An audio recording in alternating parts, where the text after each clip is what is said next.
de violencia son las que venden, son las que queremos comprar en el PM como sociedad, las que la alarma tiene lucrando décadas en el DF. Y Zizek dice, no, espérense, la que más nos debe preocupar es la violencia objetiva, esa invisible, inherente, esa que no es escandalosa, esa precisamente que no vende y que sirve para mantener un orden específico. Y esta violencia objetiva la divide en dos: la simbólica, todo aquel discurso que agreda o discrimine, la exclusión que denota el lenguaje, pero sobre todo en este caso, que fue lo que yo utilicé más, la imposición de un universo de sentido. Y la sistémica, ejercida por ideologías políticas y relatos sociales.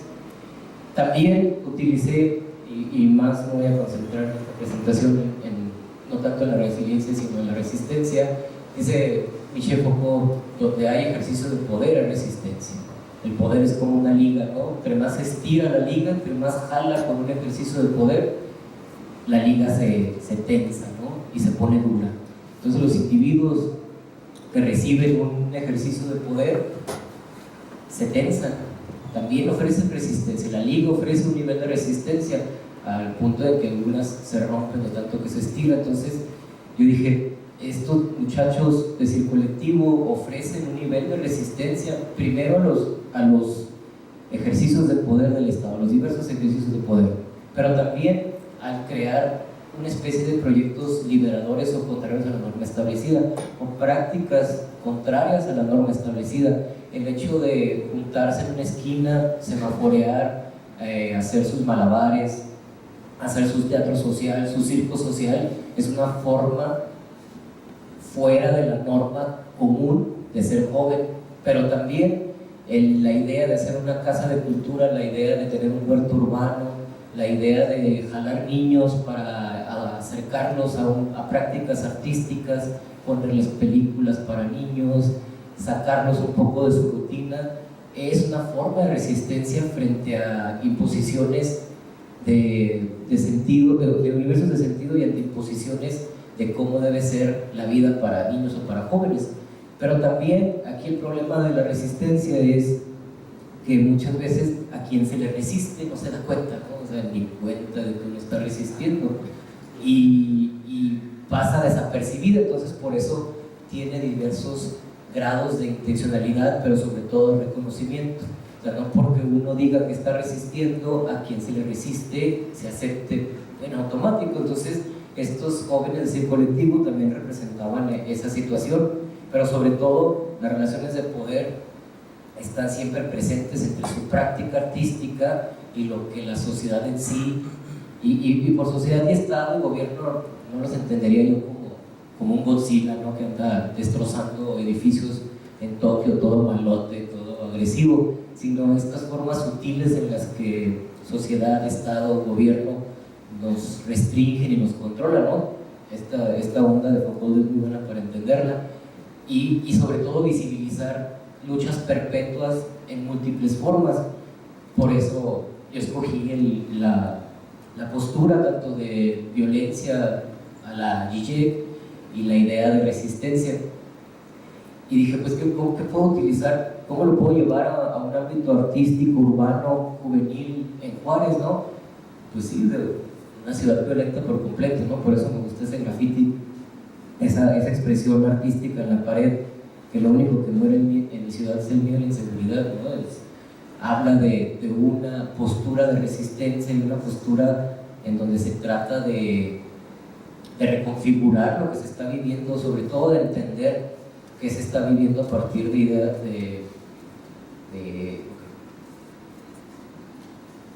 ejercicios violentos. Entonces, vamos a adelantar un poquito. Estas reconfiguraciones dan pie a que ciertos jóvenes entiendan, por medio de sus prácticas artísticas, qué es lo que está pasando, ¿no? Y ahí podemos ver en plena acción a los chicos de Circo Colectivo en su casa de cultura.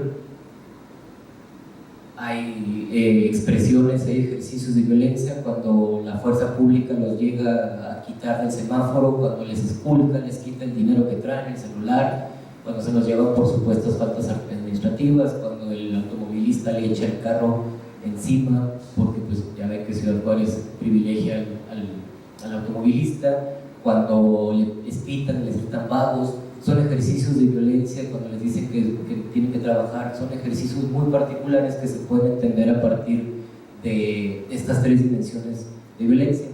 Y bueno, desgraciadamente por cuestiones de tiempo no les traía un rollo de emociones para abordar la violencia con el otro colectivo, que era de Fearless Crew, este manejo de una cultura emocional, cómo se regulan, cómo se controlan las emociones y cómo el construccionismo social nos permite entender las emociones a partir de un contexto específico. Entonces, la idea es, en esta otra parte, en este bono, entender cómo se significa la violencia a partir del análisis de las emociones mostradas en las entrevistas. Yo nunca les pregunté a los chavos sobre emociones en sí, sino que yo asistí a una cátedra de emociones en el ITESO, y cuando nos dijeron que tenemos que producir un papel, un ensayito, de volada yo le dije, violencia, emociones y violencia, porque era algo que yo traía muy adentro, en el sentido de que para hacer mi capítulo de Ciudad Juárez tuve que documentar más de la cuenta, ejecuciones y actos violentos, y eso se le va como quedando, y el manejo de las emociones lo tomé como pretexto para manejar mis propias emociones, y como dijo Shrek, más vale de afuera que adentro. Igual ya no quiero extender, y eso sería todo. Muchas gracias por no aburrirse.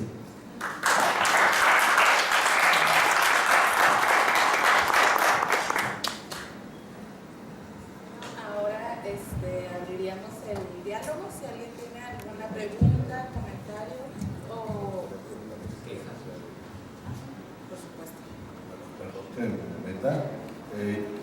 Hoy tengo el gusto, tengo dos compañeros acá que trabajaron conmigo a lo largo de este proceso, y en un acto como medio descolonizante, pues de alguna manera los tres hemos hablado un poco como de la situación, y de alguna manera de rebote hemos hablado de ellos, y me gustaría pues que hablaran de nosotros. ¿Quieren decir algo? Empiecen. Tenemos acá a dos compañeros, por favor, un aplauso. Es justo que ya han acabado ustedes, hablen con nosotros. Cuando quieran. Bueno, pues buenas tardes. Creo que me vi reflejado en algo de lo que comentaban, y algo que también aplaudo que se haya hecho énfasis es como en separar esta cuestión del barrio y del crimen organizado, ya que luego la pandilla se ve como si fuera un sinónimo de una estructura criminal, cuando en realidad hay muchas otras cosas más de por medio. Nosotros en la pandilla nos juntamos más por una cuestión de solidaridad, compañerismo, hasta por una cuestión muy natural de que donde creces es de la pandilla en la que vas a ser, con los chavos que juegas desde el principio. El hecho de que se forme una estructura criminal o el crimen organizado es con un fin económico, de delinquir. Entonces son cosas muy diferentes, pero luego estas construcciones que se hacen donde lo ponen como igual, la llevamos nosotros, porque luego los policías piensan que por ser de una pandilla o por parecer que pertenecemos a una pandilla, nos quieren sacar dónde está el punto, quién es el que vende en la colonia, tú eres el que tienes que saber a fuerzas de aquí, por esto, por lo otro. Entonces se los criminaliza de cierta forma. Entonces yo creo que eso lo aplaudo bastante, porque sí son dos cosas totalmente diferentes, y los medios de comunicación, el Canal 44 sobre todo, se ha encargado de hacerlo como algo igual. Y otra cosa que también vi reflejado con el segundo es de la edad, a los 30 ya son viejos. Me acuerdo, yo pertenecí a una pandilla, o pertenezco, y me acuerdo que decíamos nosotros, con que lleguemos a los 25, ya con eso es bien servido. Y era como cuando platicábamos, teníamos 15, 16, ay, no hay pedo, ahorita hay que echar todo el desmadre que se pueda. Si llegamos a los 25, ya con eso ya vamos bien servidos. Y el último yo creo me llegó más porque de la parte de cómo en la misma pandilla o los mismos grupos que nos organizamos encontramos como esas formas de protegernos o de encontrar otros caminos alternos a la violencia. Es decir, yo en el barrio, cuando era en la pandilla, veía que todos obtenían un respeto. Entonces yo tuve dos formas de ganarme el respeto: o tomar un arma y disparar y que dijeran que yo soy chingón, o tomar un micrófono y cantar una rima y de igual forma ganarme un respeto en el barrio. Y tomé la segunda y yo creo que así es como otros más jóvenes también se organizan y encontramos como esos caminos alternativos a la violencia o a delinquir. Y estuvo chida.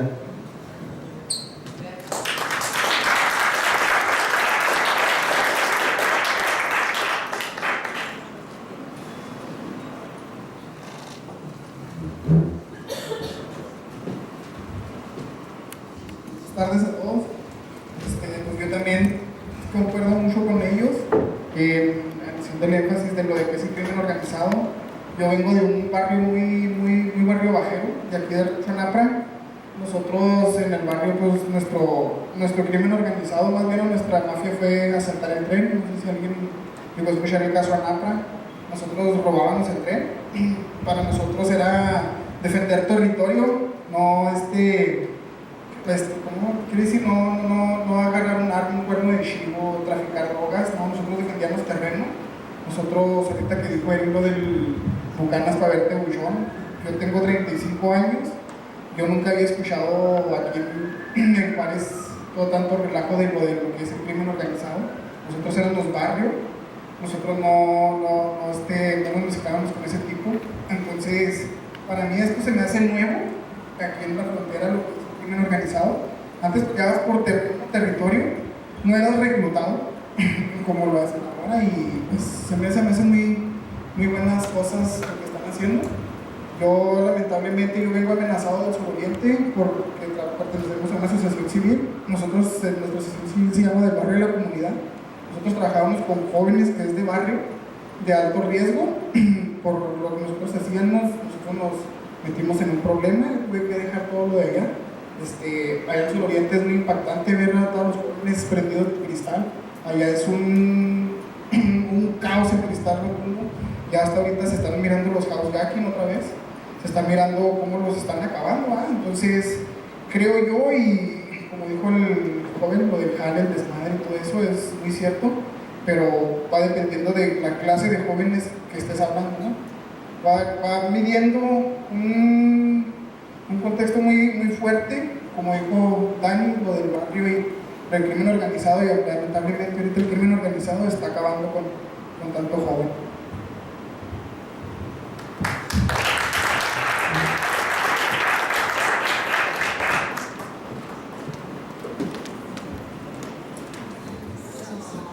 Sí, bueno, Carlos Murillo, de hecho en el barrio, yo soy de diseño social, es un programa de la Tenda de Cristo, trabajamos con jóvenes en conflicto con la ley. La pregunta es para ustedes, señores. Ahorita que acaba de comenzar el nuevo gobierno federal, tenemos la noticia de que viene otra vez la militarización. De hecho ya está patrullando las calles la policía militar.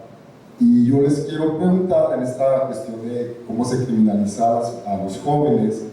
Creo que se ve mucho hacia cómo los absorbe el crimen organizado, pero este otro peligro de la militarización. ¿Cómo ven ustedes que viene esta nueva etapa, bueno, aparte de la respuesta de la sociedad con respecto a ello? ¿Va a seguir la criminalización? ¿Es un peligro mayor al que están enfrentando los chavos? Se los dejo.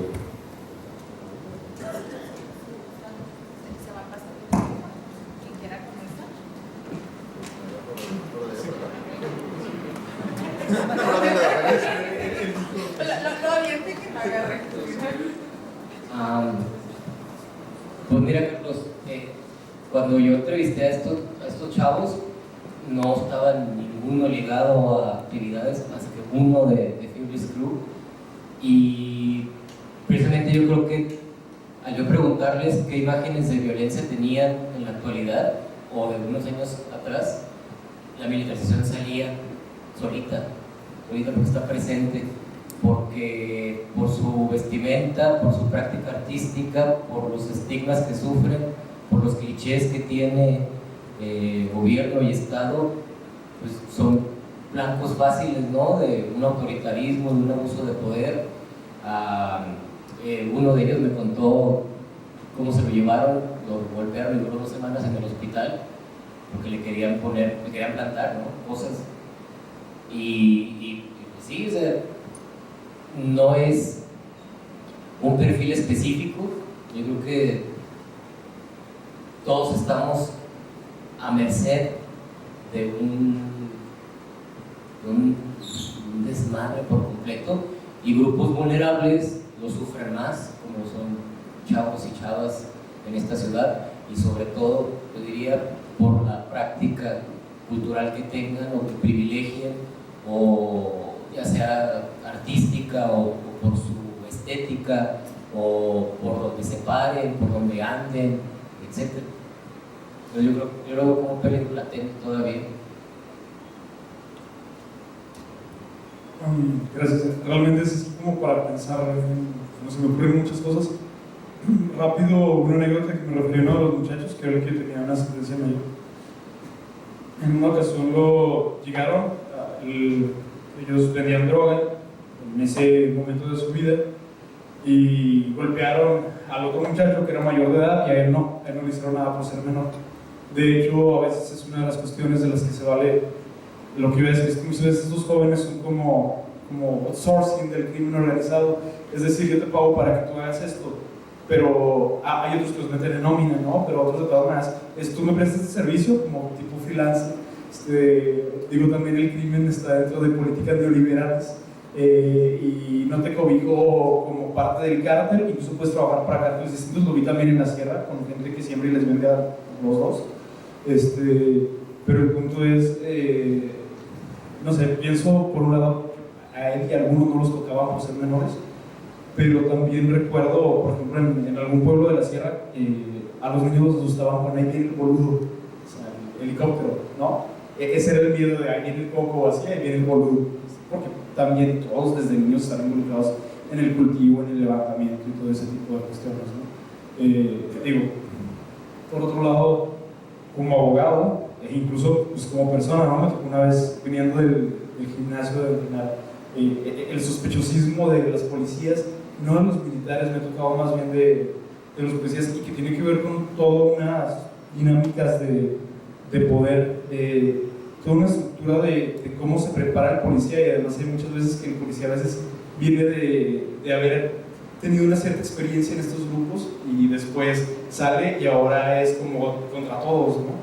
Y también, perdón que lo diga, pero aquí en Juárez lo he visto muy especialmente cuando lo retenes, la forma tan prepotente, y lo digo como abogado, no se puede razonar con las autoridades, no entienden ni de ley ni de nada. Me ha tocado también defender a personas jóvenes que siendo pues, inocentes de lo que se les incriminaba, les ha tocado ver casos de pues sí, extremos de tortura, ¿no? De meterles pistolas hasta la garganta o cosas así. No sé hasta dónde sea un riesgo. Se supone que la idea de la autoridad al meter al ejército es con esta idea de que ellos no están tan corrompidos y todo así, pero la verdad es que pues hay muchas quejas en la Comisión de Derechos Humanos por el ejército. Recuerdo también en la época esta de la guerra contra el narco había muchas demandas de amparo, y cuando se hace una demanda de amparo ahí se visita a las autoridades que pueden ser responsables, y había casos de jóvenes que habían sido, recuerdo uno muy en específico, golpeado y violado, sodomizado por gente del ejército, ¿no? Y que tiene que decir que está bien porque pues está ahí con el ejército, ¿no? Entonces, no sé, es un riesgo tremendo por este sospechosismo, por esta idea de, como decían ellos, ¿no? Aquí es que si se viste así de seguro va a ser el crimen, o simplemente, lo cual es peor, es joven y de seguro es así, traes una mochila, aunque se hagan cosas del gimnasio, de seguro traes droga, es algo, no sé, ese es un problema. De hecho es el problema con un Estado, y eso es muy analizado, ¿no? En todas estas dinámicas del derecho, que se termina convirtiendo en un Estado policial en un monstruo que te devora a ti mismo. O Por un lado, la seguridad, que se ha hecho énfasis mucho desde el 11 de septiembre, donde la gente termina agradeciendo que vulnere su integridad física en el afán de la seguridad, muy orwelliano. Creo que es uno de los riesgos que podemos llegar a eso. Por otro lado, también hay un hartazgo de la sociedad, del otro lado, de precisamente el sentirse inseguros. Entonces, es para pensarlo mucho. Rápido, recuerdo así en Oaxaca, me comentaba alguien, dice, con la APO nos estábamos fastidiando porque había gente que con reclamos, sin discutir si eran justos o no, hacía cosas que nos vulneraban a nosotros como sociedad. Dice, pero vinieron los federales, fue todavía peor porque a cualquier persona la detenían. Entonces, creo que ese es uno de los riesgos. Esperemos que no suceda, pero pues bueno, Bueno, yo creo que es una pregunta muy compleja. Habría que descomponerla, porque creo que sí, en efecto, el tema de la criminalización, sobre todo de poblaciones juveniles y de poblaciones precarizadas, es un problema grave de la región, en general del país, pero en la región es muy visible. Pero creo que ese problema, curiosamente, no tiene que ver con la policía militar. El otro problema sería la construcción de un estado de excepcionalidad, de lo que Butler va a llamar un estado enrejado, que se está gestando en efecto, pero se está gestando también en otras partes del mundo.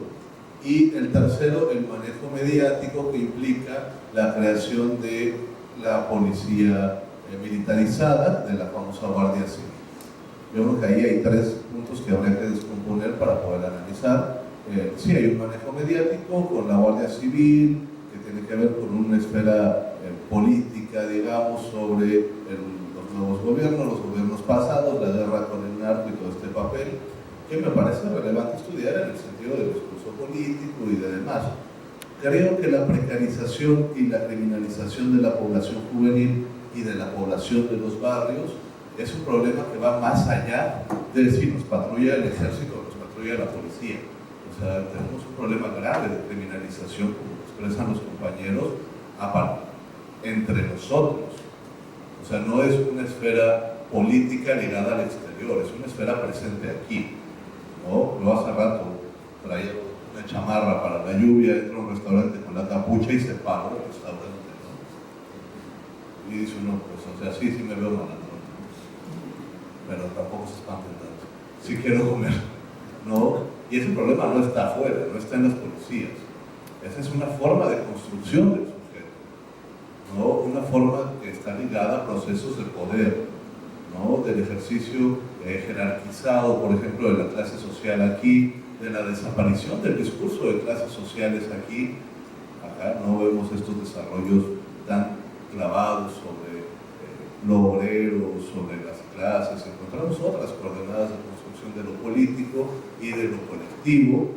Y en efecto, creo que el riesgo es esta policía militarizada como un dispositivo de dominación directa de ciertos territorios, de reconquista del Estado de ciertos territorios, que parece preocupante, parece un problema grave que está aquí quizá desde 2010, incluso quizá antes, ¿no? Entonces habría que pensar como en tres sentidos la pregunta y poder descomponer para tratar de dar una respuesta más o menos lúcida, ¿no? Pero me parece que la criminalización es un problema grave.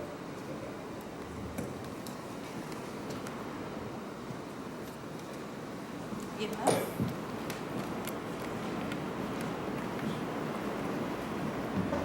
Muchas gracias por su participación, ustedes y también aquí a los jóvenes que vinieron de visita.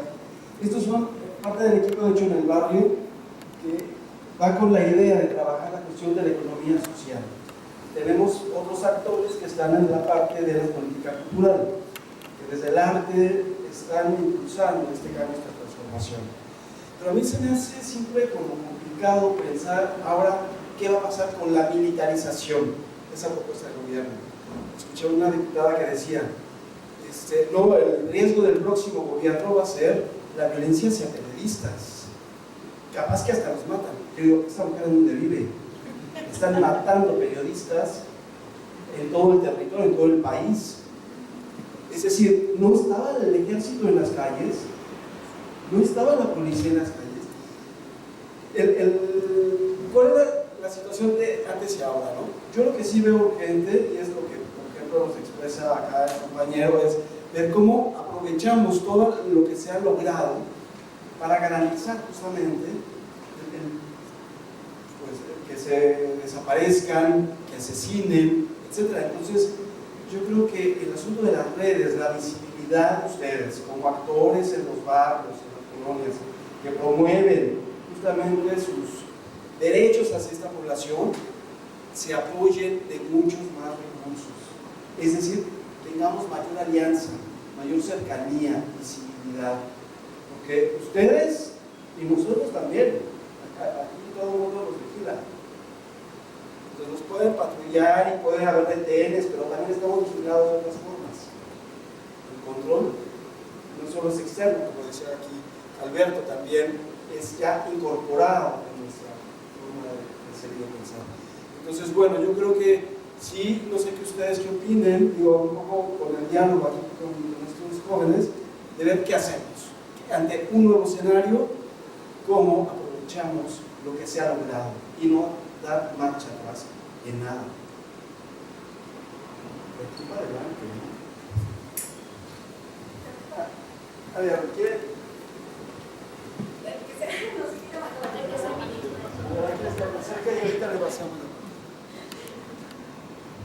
Yo sí me quedo un poco inquieto con lo que dijo el compañero, porque si nos ponemos a recordar cuando empezó la narcoguerra, cuando entró el ejército y los federales, ellos fueron los causantes de profanar más el miedo entre los jóvenes, tanto como en integrantes, que ellos llegaban a tus casas y sin tener orden te sitiaban, te sacaban y te golpeaban, y a mí me tocó. ¿Sí me entiendes? Yo creo en eso yo poner, porque ellos te hicieron un miedo tremendo y mucha gente creo se le olvida, pero ellos fueron los causantes de muchas desapariciones, mucha tortura. Cuando empezó el conjunto de los municipales con los soldados fue mucho peor. Cuando se fueron los soldados, que se quedaron los federales, todavía la cosa fue mucho peor. Fue cuando se empezó a ver más destrucción, cuando se empezó a ver más desapariciones. Yo tuve una experiencia muy curiosa y muy crítica cuando a nosotros nos detienen los ministeriales. Los ministeriales estaban en conjunto con los federales. Entonces detienen a tres presuntos sicarios. Cuando ya los están ellos preparando para la tortura y los están golpeando, llegan mismos federales, se los quitan porque eran trabajadores de ellos, pues entonces te quedas en seco, ¿no? Ahorita quieres hacer una denuncia anónima, no sabes a quién recurrir. El mismo policía te va a poner, el mismo ministerial te va a poner. Ahora con la presencia militar se siente más tenso el ambiente. Nosotros que vivimos en barrio, que vivimos en colonias marginadas, se siente más tenso el ambiente. Es un miedo tremendo que te patrulla el ejército, sí, con los estatales, con un ministerial o con un municipal. Ahora te imaginas con la presencia militar. O sea, es una cosa que se siente tremendo. Nosotros que trabajamos 8 horas en campo con jóvenes, o sea, no tienes trabajo, nadie sale, nadie se asoma. ¿Por qué? Porque el mismo ejército, creo que lo que quiere decir él es de qué lado lo veo. Yo lo veo de ese lado, del lado del miedo y del pánico, porque no somos los únicos que nos estamos quejando ni preguntando por qué otra vez el ejército, ¿no? Cuando estuvo el ejército, yo puedo reafirmar que fue